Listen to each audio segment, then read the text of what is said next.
Hey there, Sophie. How are you? Hi, Don. I'm okay. I just switched on. Can you hear me? No? He doesn't have his volume up. I can hear you. Ah, There, it's my fault. I had my audio down. I don't know why I had my audio down. Thing. I just want to blame it on other people. It's just the way I am. Well, how are you guys doing? Anybody want to share anything before we get going here? We're going to wait for Sid, because Sid may have something to say. Having a good summer so far? Excellent. Good. I was just watching Gary Vaynerchuk talk about brand, which was I haven't watched him for a while.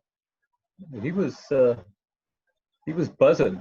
Is this a newer video or an older? I don't know how new it was. It was he was talking to a group of salespeople, and he's telling them basically everything that they said that they're working for was wrong. That they're looking for leads and they're looking for this and they're looking for that, but it's really what the customer. This thing was attention. How do you get like the attention of the customer? And Exactly. that's changing constantly. I remember a long time ago, Jay, when my ad agency, we were talking to a company that made. You remember PCs? You could go buy PC cabinets that would look really cool. You know, you could just buy the cabinet and build your own PC. Remember the big tower things? Well, these guys made the towers, and their whole thing was to show a picture of the tower and talk about the titanium this and the whatever. And we just, we were just adamantly against it. What you wanted to do is you want to get people excited about what the tower can do for them. And we pointed out, if we can get people talking about your tower, that's a better way to sell anything than to get a brochure from you. I would rather go on if I was looking to buy a Mustang or a Glock 9mm with extra clips, I would go on to a website that were people who own Mustangs. I'd rather hear from them than to hear from Yeah, Ford. that's what he was saying. Because I have a feeling Ford's going to be a little, I don't know, one-sided maybe. So yeah, that's great. I am exploring a sales thing. It's called Sell It by. All right. Sell it like Sahar, whatever. Is that what it is? Sell it like Sadar? Sell it like Serhant. Okay, Serhant is a very, very successful real estate salesman in Manhattan. And he has a cable show. He's got a book called Sell It by like Serhant, but he's got a cable show where he actually works with salespeople who are in a slump or salespeople who don't know how to sell very well. And in the 45-minute show, he works with them to get them past their problems. Okay. I got the book. The book is very interesting, but it's a book. This is a TV show. You get to see him doing all his stuff in action. So far, I've seen one episode. So far, it's awesome. I'm going to watch a couple more episodes, then I'll link to it. It's over on Amazon. I'll give you guys a link and a heads up. But it's, he's a salesperson. This isn't marketing. This is pure flat-on sales. So that's an interesting way to go as well. Sid, what's up, buddy? Welcome back from your trip, sir. Thank you. Did you have a good time? Oh, I did. Good. I missed you. I had some scary times and I had some very good times. Good. I will say this: you've got to stay concentrated on a motorcycle at all times. The moment you let it drift, and I did, and I got to test how fast I could stop a Kawasaki going 20 miles an hour. Turns out pretty fast.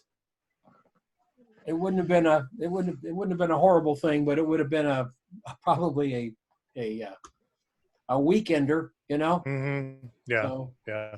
um, Excellent. So how many miles total did you do? I haven't figured it up yet, but somewhere around 3,200. That's a lot. Yeah. Good. That's a lot of butt in the seat, I'll tell you. Yeah. Hey, Jerry, what's up, buddy? Not too much. I'm doing well. Good. Fun watching you on your trip. You're always an inspiration. So, I actually went up to Idaho this summer. So I Oh, where did you go? up to Coeur d'Alene. Coeur d'Alene? Yeah, the guy that I do that I do the YouTube video for is his channel. He's up there for the summer. So I went up there and actually recorded YouTube videos for him, and we're having quite a bit of success. It's a real estate channel, but I'm learning a lot about YouTube. So that's Yeah, well, Coeur d'Alene is unfairly beautiful. it is. It's not fair to go from Phoenix to Coeur d'Alene. You should have to like stop over in, Albuquerque. I drove. What's that? I drove. Oh, you did? Yeah, I drove all the way. I drove there and back. So it was On the freeway? You took a freeway up? Mostly. I went up straight up through Utah. So what is that? Interstate right through Utah, but coming back, I thought I'd take a little bit more time, but that probably wasn't. I wasn't really being paid, so I needed to get back sooner. It's expensive to be on the road. But I came through California, down through the Central Valley. But it's good to be on the road. It reminds you that the world isn't. I mean, there's a lot of bad things going on in the world, no doubt, and I know people are struggling, but at the same time, when you get out and just have the practical reality of being on the road and seeing people and going out, there's still a lot of cool stuff going on. It can remove the bubble a little bit. Absolutely. We get caught up into a bubble, and then you get out into the world, and you realize your bubble is nothing, and it can dissolve. A couple of days on the road, and my bubble's gone, and I'm much more aware. Sid, what did you do while I was gone? I took a little vacation. My wife and I, we have friends that have a camp up in right up near the Canadian border, up at the top point in New Hampshire. And so usually like twice a year. These are friends from high school. They've got a little parcel of land up there. So usually at least twice a year, they're like, bring your pop-up camper on, put it on our land. We just hang out, we kayak, we sit around a campfire, and we just enjoy ourselves. So that was what I did. I brought my little Fuji up, and I just grabbed some snapshots as I did it. You go to the border and just stick your foot across and go. No. We did Canada the last time we were up there, and then hopefully the next time we go back up, they'll open the borders. There's like about 10 miles in, there's this giant rope bridge that I want to bring all my friends to. Oh, cool. So we can it's very, very cool. And it goes across. Canada announced a plan for coming out of COVID quarantine this morning. It's a 7-year plan. Well, anyway, they're taking it very safely, I suppose. But yeah, how fun. Is it cool up there, or were you guys under a heat wave as well? Weather here in southern New Hampshire, it's about 90, 95, and it's muggy. Up there for the 4 days, it was beautiful. It was 70. It didn't get over like 72 degrees. It was perfect. The weather was perfect. So it was good. My wife needed to recharge. She's been really stressed out over her job, and so she needed 5 days where we don't get any cell service up there. We don't have any internet up there. Oh, that's nice. Perfect. No phones. Nothing was ringing. It was just just nice. friends. God, I'd love to see your inbox when you got back. That'd just that's a whole day right there. Yeah. Well, I'm glad you guys are here. I thought I would share my some observations I made on my trip. Some that Jerry and I just mentioned, and that is one of the things that when you do get out of your bubble in a way, and you get on the road,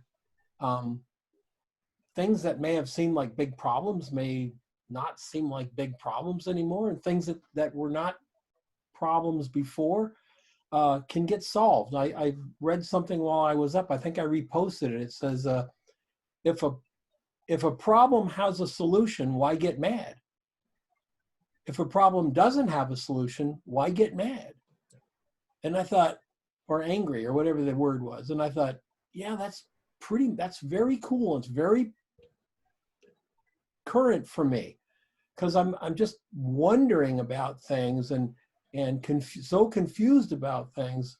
I came back excited as hell for some different ideas that I want to do, and I'm doing and getting them going, and getting a few other things going. So I'm very excited about it.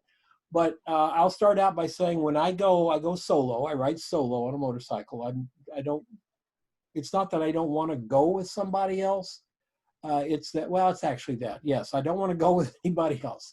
I want to ride all by myself, so that I can do and stop and go and whatever I want to do at that time.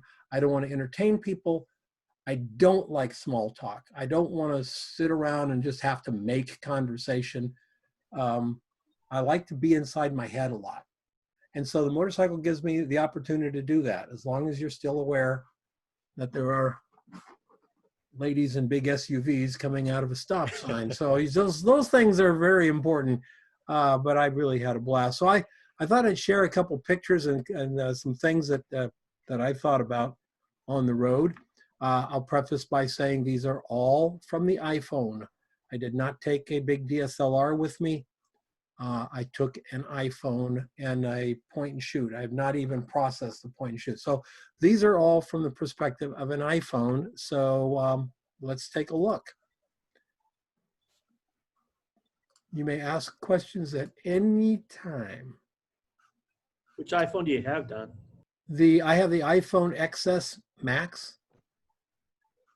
I think it's a version of a 10, right? I think so. I think you're right. Yeah. Well, I was up in a lot of rural areas. And one of the things that I noticed is a lot of things in Wyoming are named 4 Mile Lodge. You'll never guess what was 6 miles down the road. 6 Mile Lodge. And all these very, very interesting. I would say from northwestern Colorado up, there's just such an expanse of land that I guess they just run out of. They don't want to call it Mockingbird Lane. They're going to call it the 5 miles out of town road, 10 miles out of town road, that type of thing. But I'm just really, really intrigued. And I love this old mailbox that was sitting here. Saw a lot of that. Stop, have a drink of water. It wasn't hot like Phoenix. I think the hottest day I had was 95. And that was going into Cody the first day. It's the hottest day. Everything else ran between 75 and mid 80s the whole trip. But saw a lot of this. So when someone says, hey, let's go to Wyoming, that's it right there. It's what it looks like from middle Wyoming east. It's almost interchangeable. It's beautiful. It's absolutely stunning. But it is a lot of emptiness, a lot of nothing out there. And no, I did not have to sit and wait for the cars to disappear. That's what the road looked like 95% of the time. And there's people up there, so it wasn't, I wanted to share, this is why my cheeks are red right there. That's the sunburn coming in on the cheeks. I wore my helmet religiously. Because I didn't want to, I don't want my face to fry, for one thing.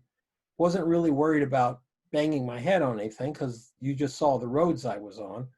But it tended to keep me cooler. I thought it would make it hot, but it actually kept me cooler in Wyoming than not having it. Lots of old towns, little towns, and you go through these towns and you think, when was their heyday? When was it that somebody decided to build this coffee thing with cathedral spires on it?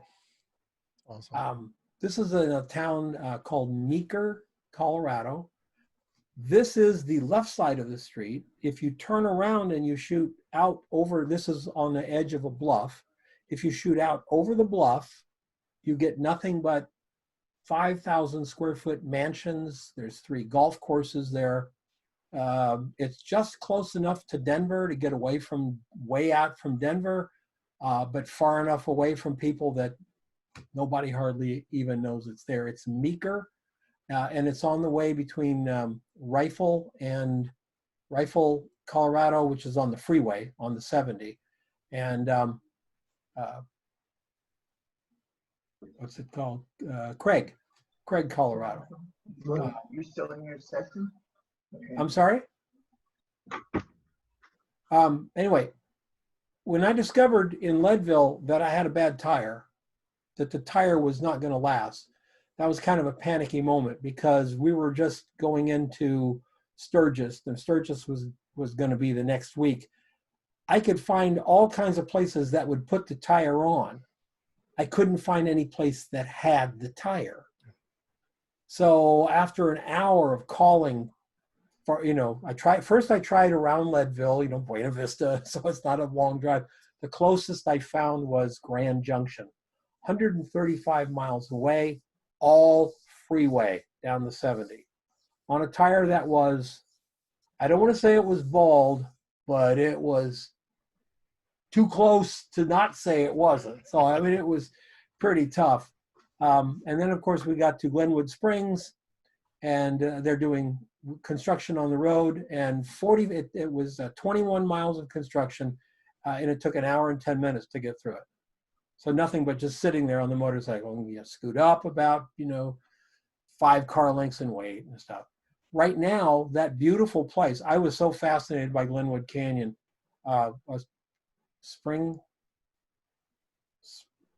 Glenwood Springs Canyon, is just amazing. And now it's burned down. It's burned since I was there. The whole canyon is burned out. Freeway was closed. Just what a tragedy.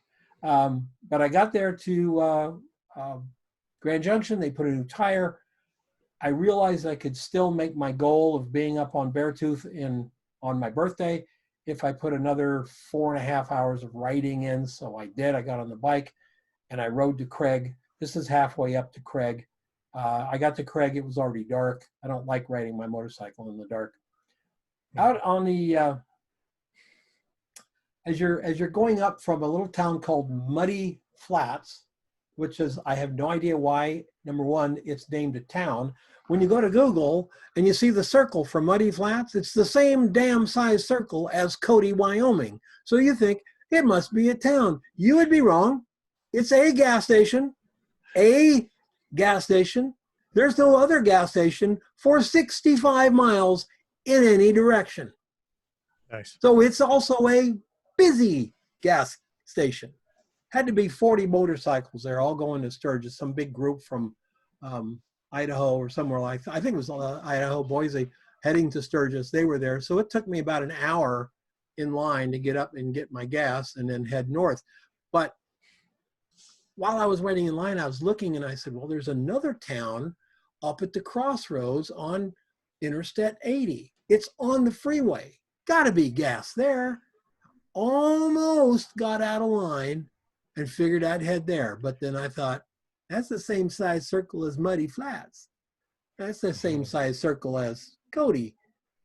I'm going to go with, I'll get my gas, which I'm glad I did. The only thing at that intersection on Highway 80 is a fireworks store owned by one guy who lives in the camper and gets very nervous if you take a picture of his camper. Oh.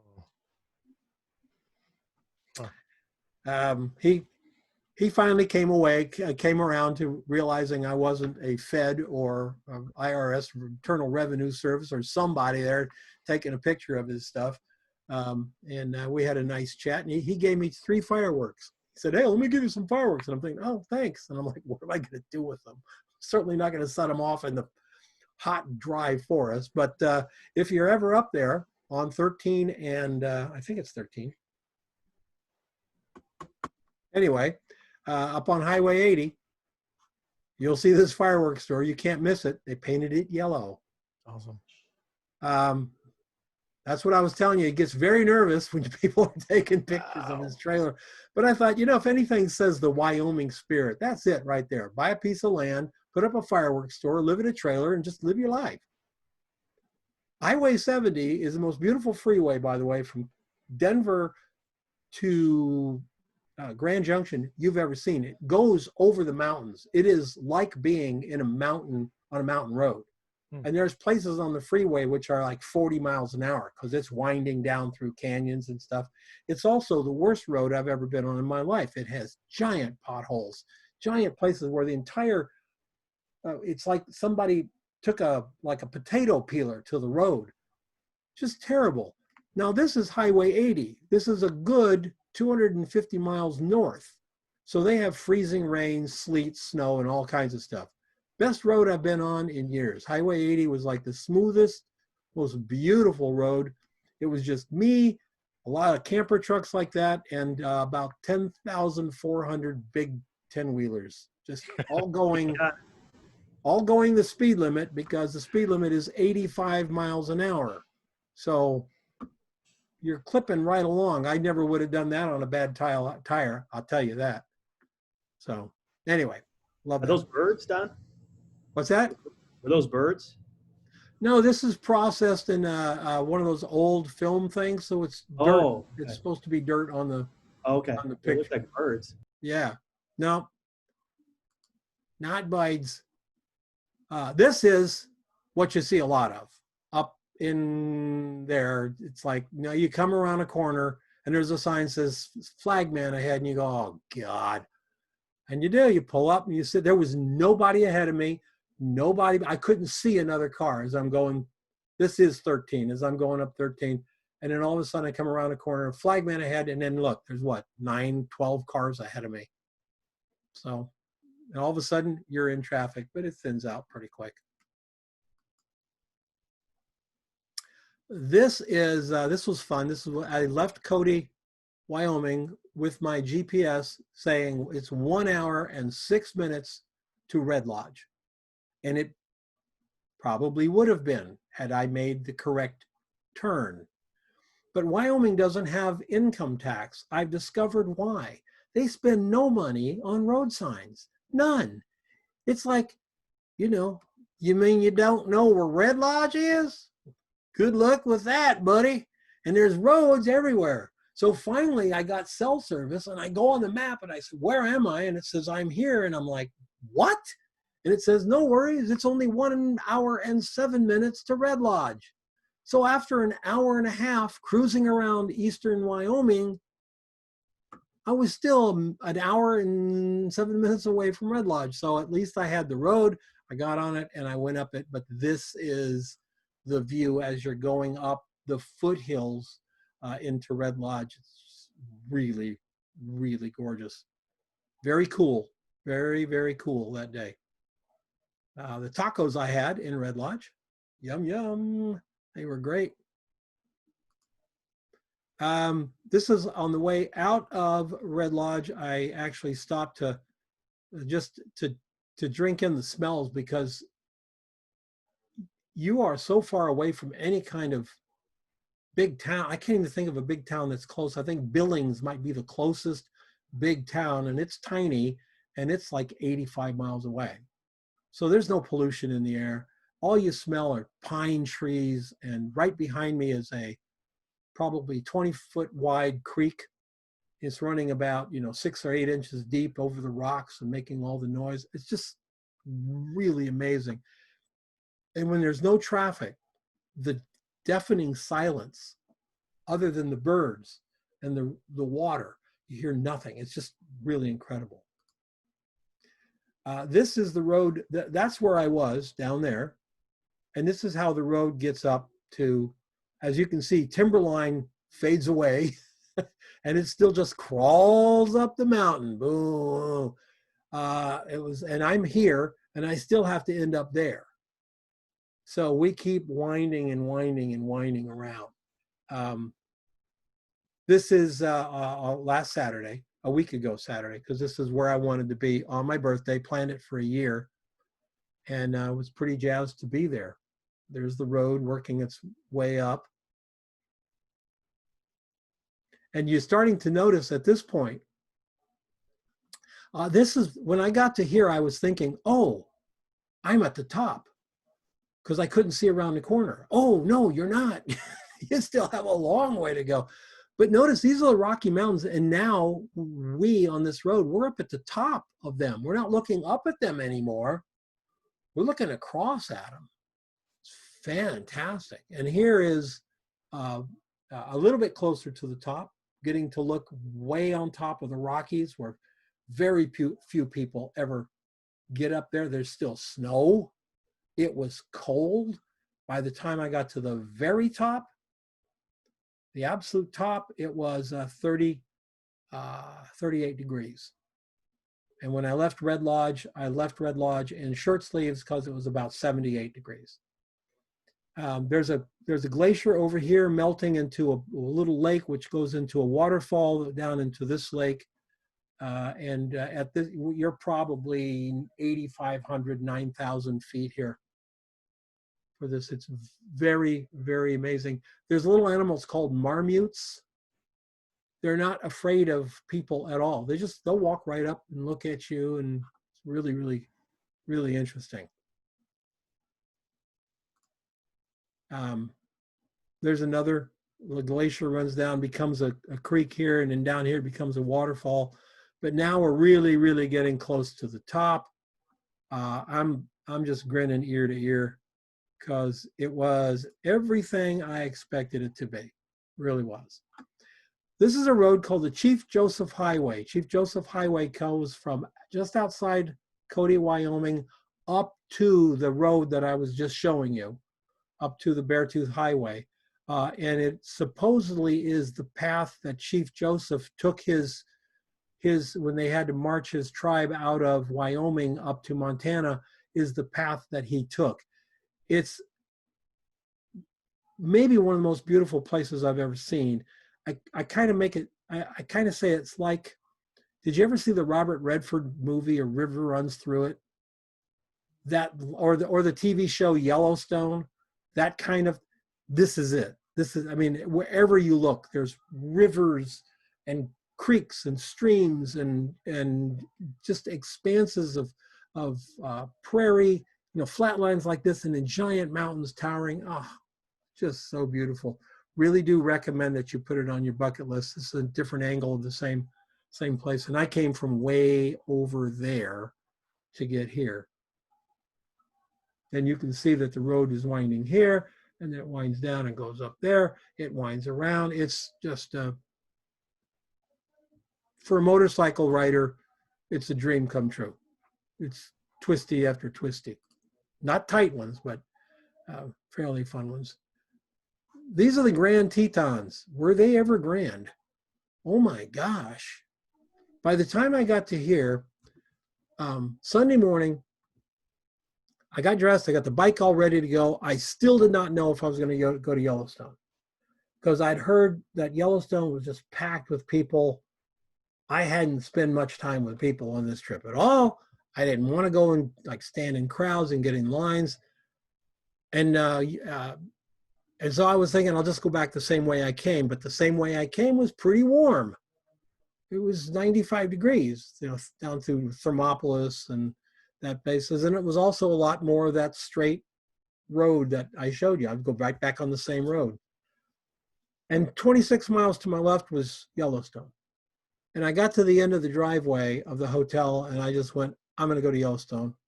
I've never seen it, never been there. I'm just going to do it. It makes more sense to me to do that than to go back the way I came. I'm glad I did that because there wasn't lots of crowds, except if you went to the venues. If you want to go see, what's it called, Old Faithful. A lot of people at Old Faithful. I'm not interested in Old Faithful. I just wanted to see the park. I'm glad I did. The east side of Yellowstone, when you go in from Cody, you go up through William Cody Canyon to William Cody Lake. I think William Cody was very, very much a big part of that town. I'm just guessing, since everything's named William Cody this, Bill Cody that. Incredible lake, incredible canyon. When you get there, you think, as you're going up the road, you're thinking, how am I going to get through this mountain? And it's this tiny little slit of canyon that they put the road on. They dammed it up right at the front of the canyon, right at the beginning. So they kept the canyon. You can still see the beautiful canyon exists, but right when you get to the mouth of the canyon, that's where the dam is. And it makes a huge, huge reservoir. Not one boat on that lake, not one boat. I mean, if that was in Phoenix, there would have been 10,000 boats on that thing. Not one boat out there. Just incredible. Then you get to Yellowstone. You're going up through trees and you keep going higher and higher as you get to the Yellowstone entrance. And the bark beetle damage is indescribable. It's entire mountains of dead trees. Just, it was heartbreaking to see.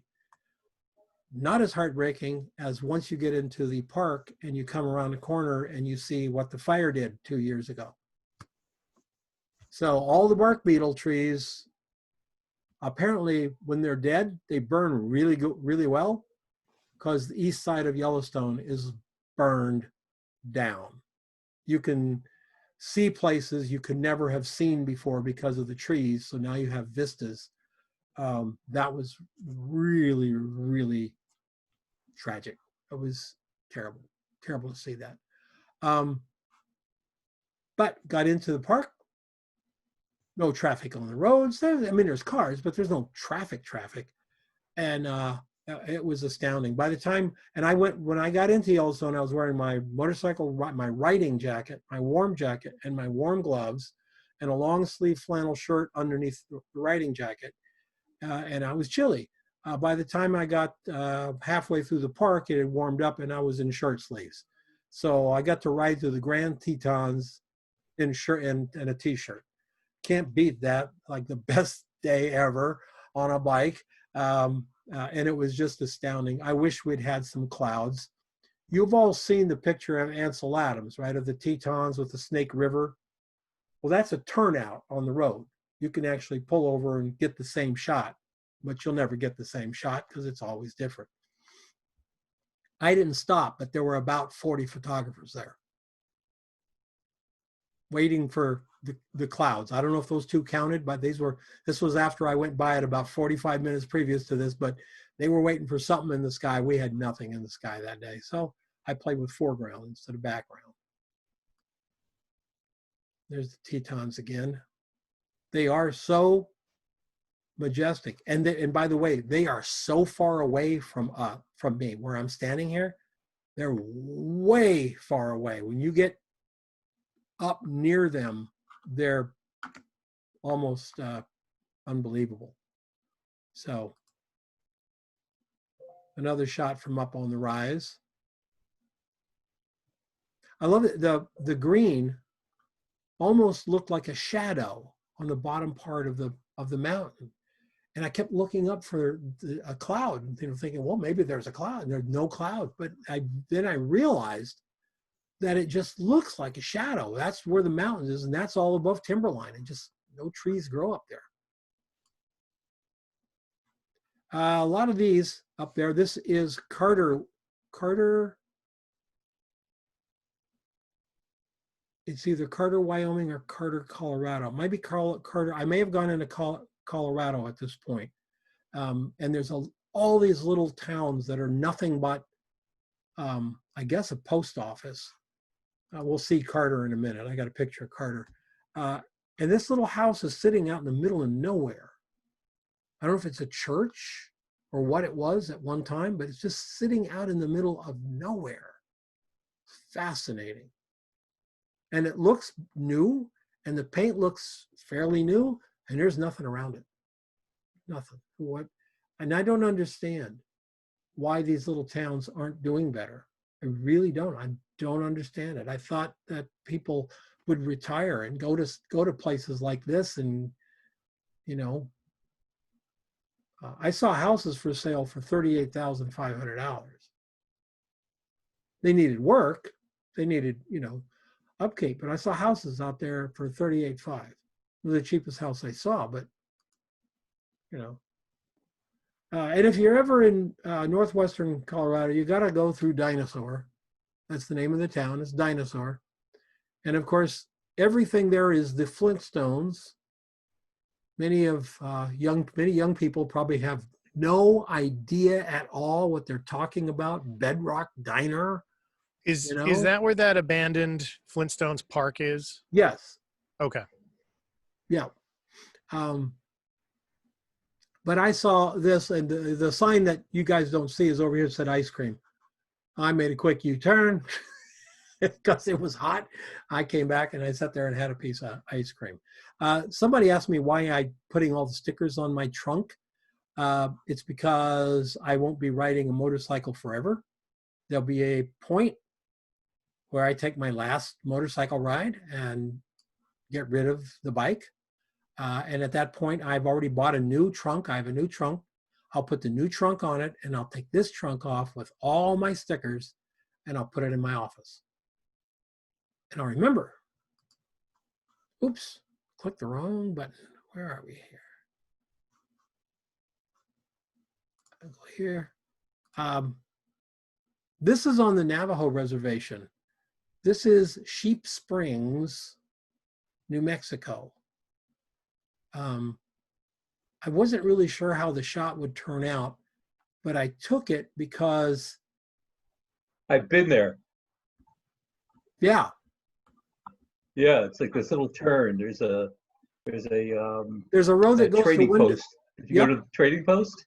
I did. They're fixing the trading post, so they were partially open. Yeah. And when you're on the res, I just go in, I get my gas, and I leave because they are very worried about the COVID thing up there, Right. and I don't want anybody, worried about me. But this just resonated with me. There's a road that goes behind these houses, goes up and goes over these mountains right about there. So literally 20 minutes from here, you're in pine trees.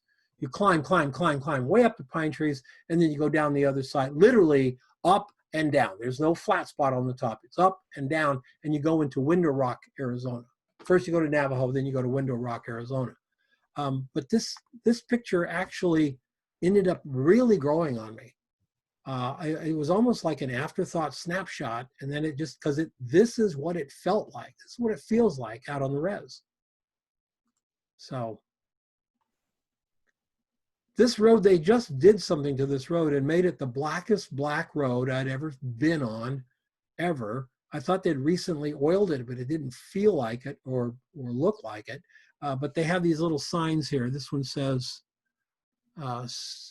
stay home. That one says, stay strong. And the last one says, stay safe. That's just the kind of road we get. But these are the kinds of clouds, these are the kinds of skies I love. Absolutely love these skies. Northern Arizona sky. I had that sky all day long on my day before the end of the trip. Last full day on the road, I had those skies all day long, and it really, really was fun. Yeah, and here's the Stay Strong sign. And I just uploaded this to Unsplash. So this, Gunnison, Colorado's right in the middle of the mountains. And Buena Vista is really only about 50 miles as the crow flies on the other side of this huge mountain range. They're called the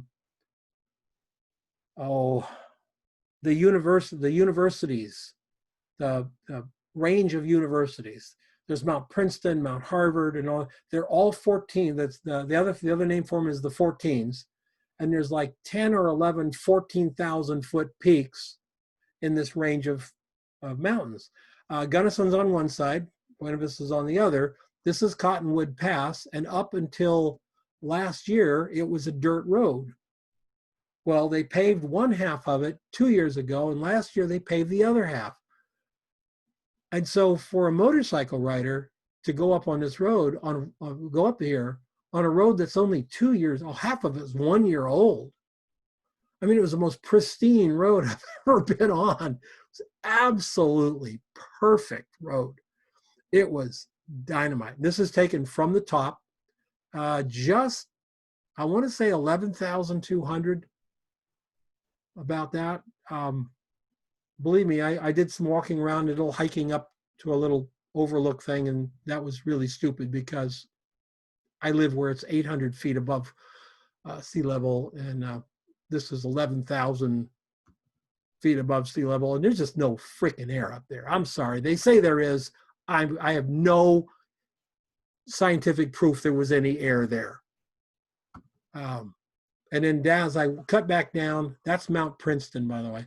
As I cut back down through here, that's where the barbecue was, and we ended up sitting on the road for 2.5 hours while some poor couple's RV burned to the ground. A hotel in Cortez called the Retro. If you're ever in Cortez, stay there. It's a blast. All the rooms are named like this was 1978.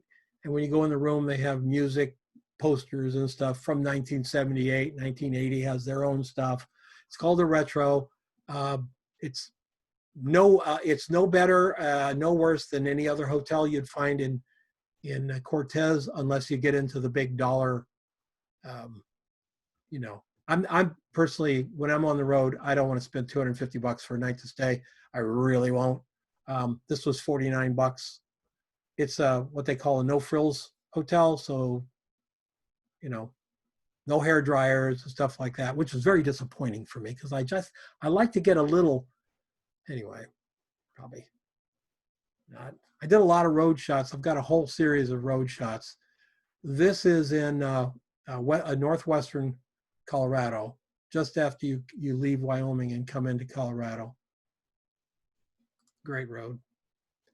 Another shot from the top of the Rockies. Where was? Yeah, this is same thing. This is Beartooth. This is the $1 Million Highway. As you come through here, behind me is Red Mountain Pass, and you're up in the mountain, and you've just come down from Red Mountain Pass, down this whole winding staircase kind of thing to a flat area, and you think, wow, I've come down off the mountain, and you get here and you're not off the mountain yet. This goes down into Ouray, and you can see the edge right there. That's a canyon, straight down, literally straight down, at least 600 feet. I mean, it is absolutely, and no guardrails. And down here in the valley, right, or halfway down, there's of course road construction, so you have to kind of go through. The speed limit is 25 miles an hour. It doesn't bother me. It doesn't scare me. I'm not worried about driving over the side of the road or anything like that. It's just a fascinating place to be. And some of the fascination you can see here. Do you see the strata going at angles? Well, when you're down here, you'll see strata going at this angle, butting up against strata that goes at this angle. And there's all these geological things and saying how rare that is to find it. They don't know what caused it or how the rock formations formed around it. And then there's stuff like this everywhere. And I'm just fascinated by rock walls. I have a whole portfolio of just rock walls. And I try to eliminate anything in the rock that could be contextual. I don't want a bush or anything. I don't want you to know how big it is, how close it is, how far away, you know, that type of thing. Silverton, Colorado, taken from up on one of the little pullouts there. That's the train track. Where's the train track? I think this is the train track. Yeah, that's the train track that goes in. So you can ride a train from Silverton down to Durango. It's really, really a fun ride, but you can see how high we are. I was told what these are. Sometimes you see the mountains and you'll see these lines coming down the mountains where there's no trees. And I think, well, how did that happen? Well, they explain it that's a landslide. I mean, a snowslide, what do you call it? Avalanche. The avalanche literally wipes out the trees, just down to sometimes down below the trunk lines. They just take the trees down there. And then the trees don't generally grow back. The Yosemite River, really incredible place to be. Another road. This one is in eastern Wyoming. No, this is western Colorado. Another shot of that same road. I was fascinated by the colors in the road. And that's it. So I've got some other shots I'll be sharing later, but that's what I did on my summer vacation. So, questions? Anybody have any questions? I hope somebody has some questions. I hope I didn't bore you all with my slideshow, but I really loved it. How did you feel about just using the iPhone? Did you regret not taking a better, a bigger camera? Because I mean, these shots are remarkable, and you're able to tell such a great story with such a portable little device. Yes and no, Jerry. Yes and no. There were times when I would have given anything for my Canons, or even my Nikon DF, and a tripod. The problem with it is on the bike, and you saw the bike, all I've got is that trunk and those two side bags. The trunk vibrates like hell. I had a little pocket knife, one of those little, what do you call them, Swiss Army knives, sitting in the trunk. After just 3 days on the road, I got home, I opened up the trunk, and the Swiss Army knife is in pieces. It literally vibrated itself to pieces. So I'm thinking probably not a good place for my Hasselblad. Maybe we don't want pieces of Hasselblad. So the only thing I can do is put it on the bike. So I've got this is my bag for, all the stuff. My iPhone's in there, underwear, socks, gaiters, everything's in that bag. Then there's a vertical bag, and that had some cold weather clothes that I really never used, but had I not taken it, I would have. So you end up wearing your cameras around your back, on your shoulder, because when you get off the bike and go anywhere, all of this is vulnerable. Yeah. And so being on a motorcycle is not conducive to taking really great photographs with a big camera. And I've done it in the past and not enjoyed the experience of the ride because I'm so damn worried about my gear. Yeah. Or your neck gets absolutely cramped from, wearing the, and that's just the DF kit. I would seriously consider getting something like a Fuji with a 24 to 120 equivalent zoom, a little Fuji, because I could wear the camera and put it under my jacket. I would consider that. But the Nikons, even the DF with the 24 to 120 on it, it's a big heavy camera. Forget tripods. I have a tripod with me. It's in the bottom of this thing here, but usually I never pull it out. So. Yeah, I was going to ask you. So you don't have one just for the iPhone? You didn't feel a need to, in lower light or needing a longer exposure. There's a couple of shots that I took that now that I've blown them up probably would have been better with a tripod. Yeah, I did have a little one, little bitty tripod in here. I used it a couple of times, but it doesn't get dark till about 9:30 up there. So when you talk about low light, man, I was in bed. I was dead tired. Throwing that big 900-pound bike around, every time you stop, you got to pick it up, put it down. It's like, it's quite a workout. They said 60 to 80 calories an hour that you burn. So, it's definitely a workout. But yes, I would have I would love to have a trailer for my bike where I could actually take a good tripod and a set of cameras with some longer lens. I didn't miss the wide angles, but I really missed the telephoto. Would have loved to have some telephotos with me. You need a videographer to follow you around with a drone and tell a whole anytime, buddy. Anytime.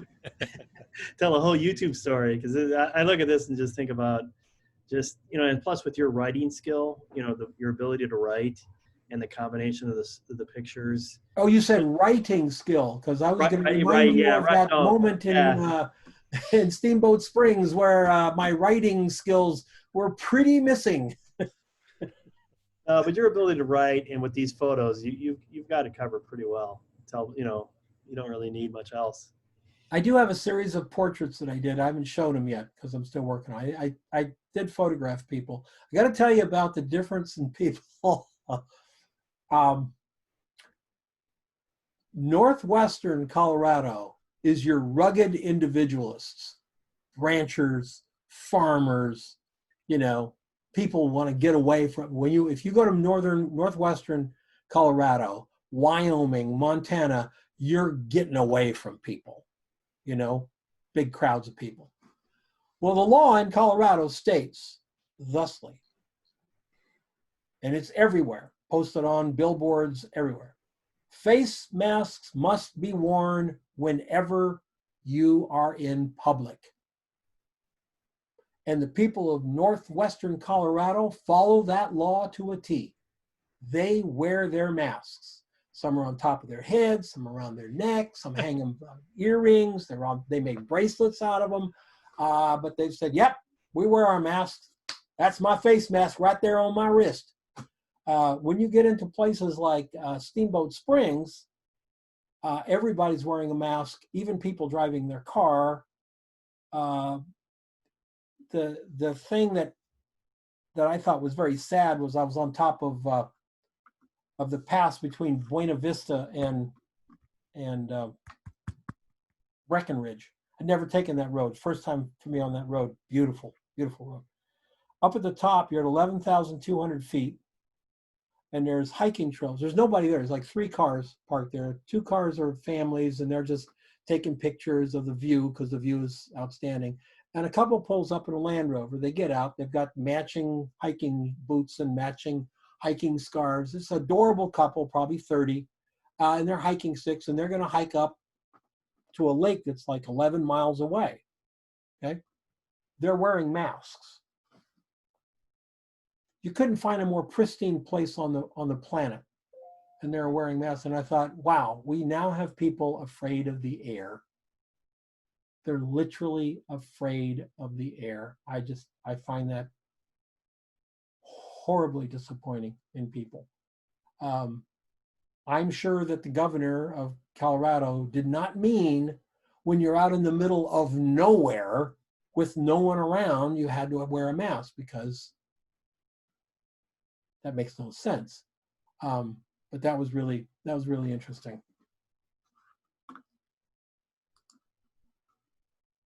Different people go different places. What else? Who else has a question? If you're asking, by the way, Jerry, I'm really happy with my iPhone shots. I printed an 11 by 17 of one of these. This one. Printed an 11 by 17 of this one, and it's just tack sharp. I mean, it's the 11 by 17 is as sharp as, I don't know what else would make it sharper. You know what I'm saying? Yeah, I mean, these are just they're fantastic. I mean, it's just really remarkable how good, you know, the iPhone photos are, and you know, It really is. You miss controlling depth of field. I do miss that. But with the controls, you can lighten and darken. You can change exposure on the camera if you want to. And I did on most of these. Most of these are shot with the iPhone camera, and some of them are shot with Camera Plus, which is a little more manual. You have like manual settings. But when you change the manual settings, you can see it changing on the screen. So some of them were done with Manual Plus. They were all passed through NIC, a very light contrast, what's it called? Pro contrast. Pro contrast, everything went through Pro contrast, and that's it. That's it. Other than a couple of the ones I did for the analog look, because they were just fun. I am writing a book. I've been asked, am I writing a book? Yes, I'm writing a book about riding a motorcycle solo. And that's why I'm capturing a lot of these pictures, because it won't be a fiction book, but it won't be a, you know, whenever you're in Cody, make sure you eat this restaurant and this restaurant. Or it's not gonna be one of those either. It's really about, being on the road by yourself, experiencing some of the things you experience by yourself. Like when you pull off on this road here, you pull off there and there's nobody behind you, there's nobody in front of you, and you sit there for 20 minutes eating your health food Hostess cupcakes. I'm not sure you guys knew they made health food Hostess cupcakes. Yeah, I'm here to tell you they do. Yes, full of kale and all kinds of goodness. I'm sure I read that, Sid. You can smirk if you want, but I'm sure on the side it said kale somewhere. Nope. No? Nope. Damn, altitude sickness. That's what it was. And nobody goes by you. And you think, maybe I should check my cell phone and see if there's been like a nuclear war or something. And you get your cell phone, there's no service. You do instantly have a kind of a feeling of aloneness. Because you really are pretty far out there. Can you see the bugs on the windshield, by the way? Mm-hmm. That's why I have a windshield right there. That's why There's your snack right there. Those yeah, I should have. they're A lot of nutritious. protein there. Yeah. Scrape them over onto the Hostess Twinkie and been good. Bite size. Anybody questions that at all? It's Well, thank you. protein. Yeah. Who was that? So Yeah, you Jim. got a lot of protein. You just reach around and you grab Sure. Sure. I had a bug hit the windshield so hard Oh, that it left a little bit of itself there, and it took me 3 days to get. I finally had to get my pocket knife to scrape it off the windshield. And I thought, what if that had hit me in the face, even wearing a helmet? Or if I had my visor up and I'm riding with, if that thing had hit me in the face, that may have hurt quite a bit. Do you make plans for where you're going to stop, or is it all serendipity? I mean, it seems like Good that was, question. I took this long trip, and I'll tell you the truth. There were times that it was hard because if you stopped all the spots you wanted to stop to take a picture, you'd never get to the next location. Exactly. So I did book ahead the first night because I knew I was going to go from here to Cortez. I knew that. I booked ahead the second night because I knew I had to be to Leadville if I was going to be where I needed to be. After that, I didn't book. So I didn't book my hotel in Craig after I got my tire fixed the night after Leadville until after I got my tire fixed. I got to Rifle and I thought, okay, am I really going to make it to Craig tonight? Yes. Went on hotels.com, found a hotel. Surprisingly, the later in the day, the prices drop. I watched it happen. So it's like they're going, well, it's getting to be 5 o'clock. Let's lower. They go on hotels.com. They lower it $10 so they can put somebody in the hotel. So I rarely paid over $50 a night. I did not stay in a single, what I would call bad hotel. They weren't great. They weren't, right home about, but they were clean. They had a nice bed and a shower. That's all I really cared about. And so I would book that. But if I knew I was going to be somewhere, like I knew I was going to be in Durango the last night, then I went ahead and booked that room. But between Craig and Durango, I waited until I just wanted to stop and get things. But I was only out for 11 days, Jerry, and if I do this again, I'm going to go out for 15 or 20. 11's just not long enough. You end up, for me to go to Wyoming and back, even if I wanted to stop and take pictures, I still had to do about 300 miles a day. yeah.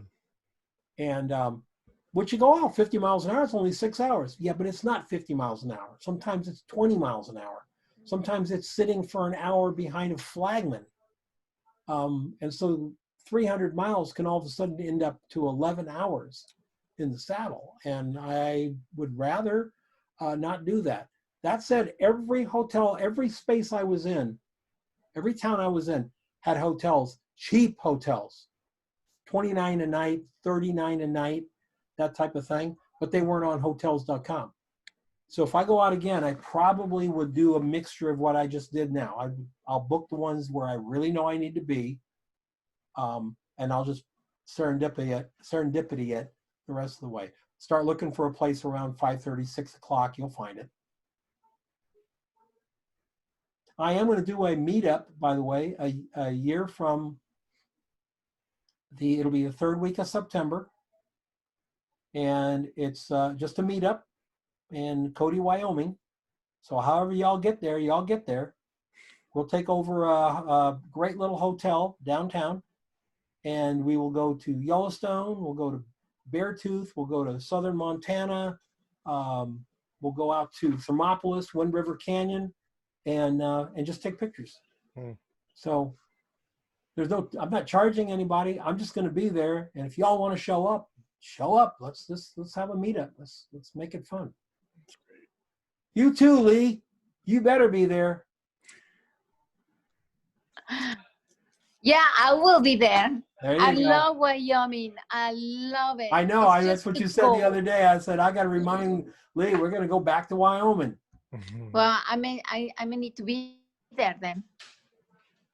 I heard. By that, the way, what kind of motorcycle are you riding? Kawasaki Nomad Kawasaki. 1600. Big cow. Tell That's big. Big cow.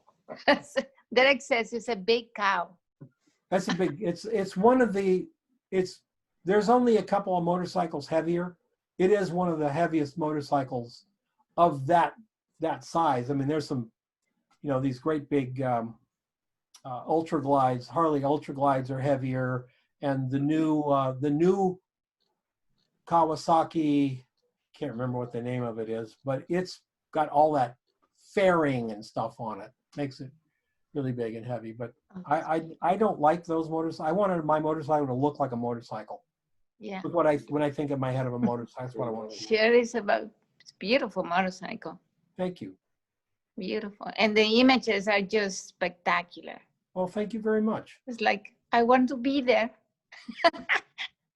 Yeah, I would like to be back. Yeah, that's for sure. The That's a only, I beautiful will tell you place. this, if you were on this road now, you'd probably have visibility to right about there because the fires are, if you look right, that's where the fires are. Mhm. Oh, Down no. in Glenwood. Yeah, I'm only about maybe 100 miles north of Glenwood Springs. So that Mhm. entire area. And I think Colorado has something like 60 burns now. Yeah, Going on. It's just, that's sad. just terrible. California's worse though. Yeah, that's for sure. California has so many fires going on now. My God, I don't know. I don't know what they're doing. That firefighters must be close to just throwing up their hands. It's like there's not enough firefighters Yeah. in the country. If No. there were no other fires going, there's not enough firefighters in the country to fight all the Exactly. fires in California. Right. Like 375 fires, Yeah, it's just at least. They had 11,000 lightning strikes. which is a record, right? It's high. It is high. You could see it from the satellite. They had a satellite video Yeah.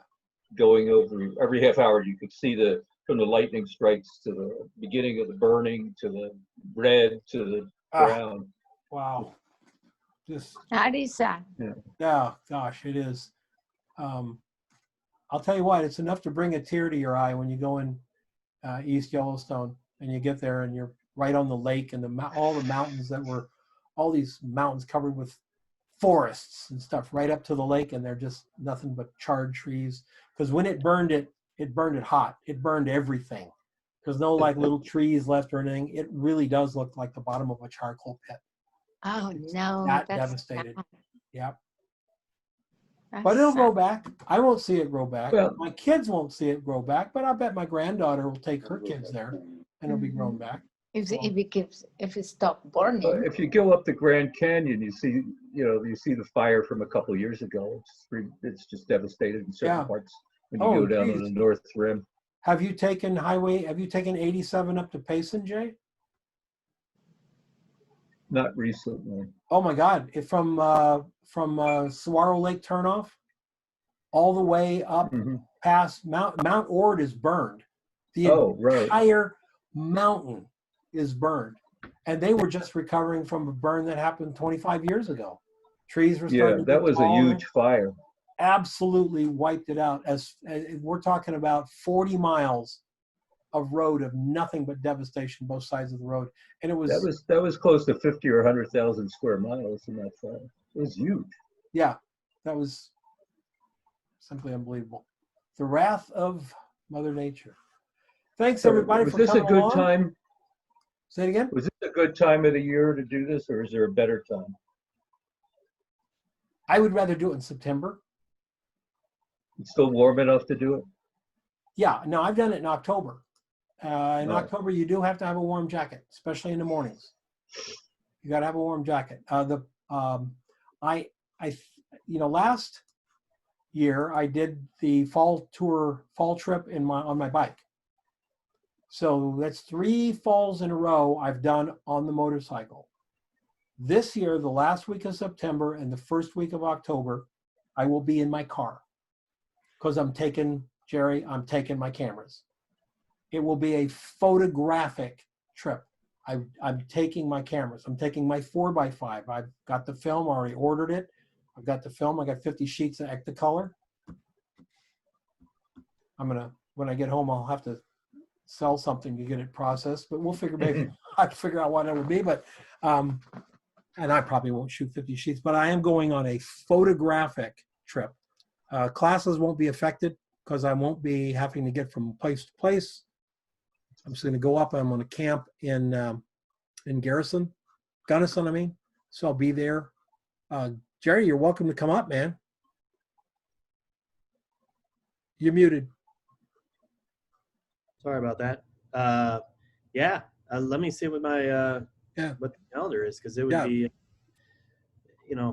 it's fun to have a topic. I mean, when you travel on your own, it's much more of a, for me, it's more internal, like you're going to write and then maybe take photos. But when you have a subject you can actually have as a subject for like a video, that helps drive the story.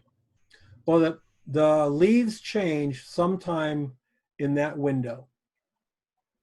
So I'm planning on going way up northern Colorado the first week of September, coming down about 4 days and then parking in Gunnison for the balance of it. And then just coming home. I'll be from Gunnison to Durango, spend a night in Durango and Durango home. But having that's just a spectacular color. And Cottonwood Pass has always been known as one of the most colorful places in the mountains there. And it's always been dirt road. So, could never get there on a motorcycle.